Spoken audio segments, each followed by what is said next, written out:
Sumba, Fakultas Teknik Program Studi Teknik Lingkungan.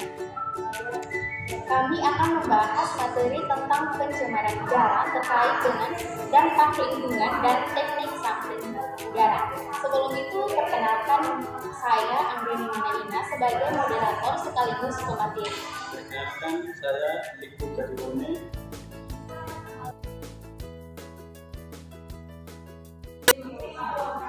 Dampak terhadap kesehatan manusia.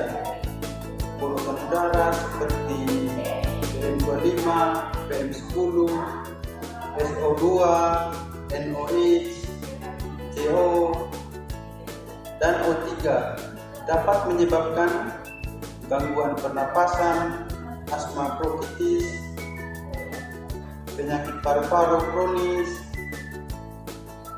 iritasi mata, hidung, dan tenggorokan, penyakit jantung, kanker paru-paru terutama akibat partikel halus dan bahan beracun.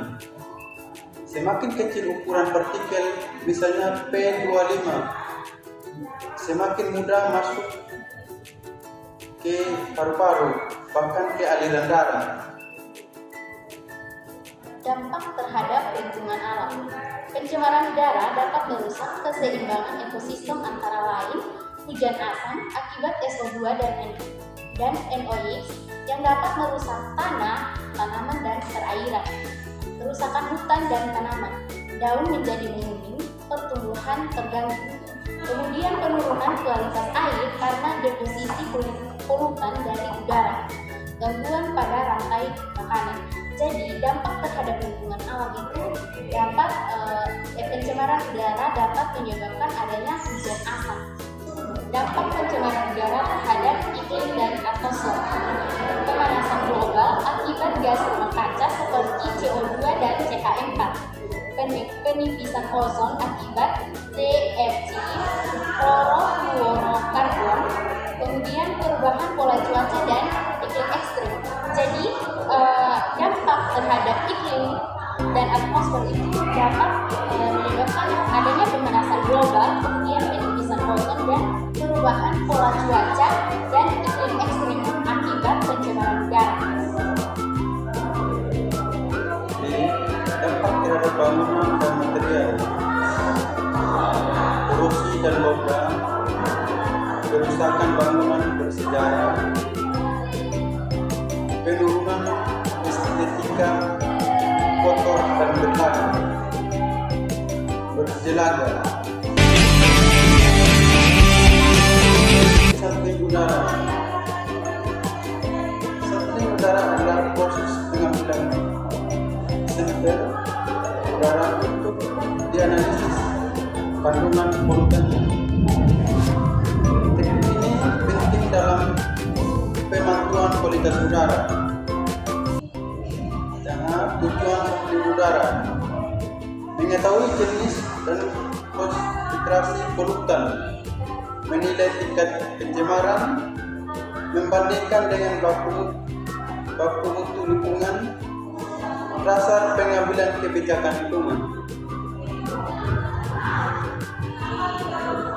Jenis dari teknik sampling udara. Pertama itu ada sampling aktif. Nah, metode ini menggunakan alat bantu seperti pompa untuk menangkap udara.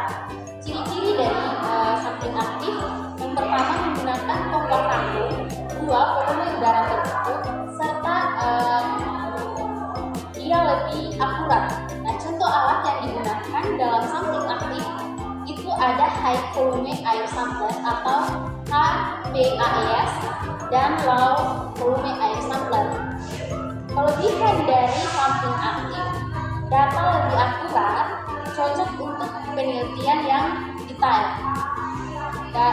Dan kekurangan dari sampling aktif ini, biayanya mahal dan membutuhkan listrik. Sampling pasif. Metode ini tidak menggunakan pompa, melainkan mengandalkan difusi alami udara. Ciri-ciri: tanpa alat mekanik, menggunakan media penyerap hidrosolvent, Contoh diffusion UV sampler. Kelebihan murah dan praktis, tidak butuh listrik. Kekurangan kurang akurat dibandingkan aktif, dipengaruhi kondisi lingkungan. 3. Sampling partikulat. Nah, sampling partikulat digunakan untuk mengukur partikel di udara seperti debu. Metode yang digunakan yaitu menggunakan filter dan partikel ditampung dan ditimbang. Contoh parameter seperti PM10 dan PM25. Gas. Sampling gas ini digunakan untuk mengukur gas pencemar seperti SO2, NO2, CO, dan O3. Metode yang digunakan dalam sampling gas yaitu absorpsi atau menggunakan larutan kimia dan adsorpsi atau menggunakan karbon aktif. Jadi dalam sampling gas untuk mengukur gas pencemar seperti SO2, NO2, CO, dan O3 itu dapat menggunakan metode absorpsi dan adsorpsi. 5. Sampling kontinu. Pengukuran dilakukan secara terus-menerus dan menggunakan alat otomatis. Contohnya itu Air Quality Monitoring Station. Kelebihan dari sampling kontinu ini itu datanya real time dan sangat akurat. C. Faktor yang mempengaruhi sampling udara: kecepatan dan arah angin, suhu dan kelembapan, lokasi sampling seperti industri, jalan raya, pemukiman. Dan yang terakhir itu waktu sampling.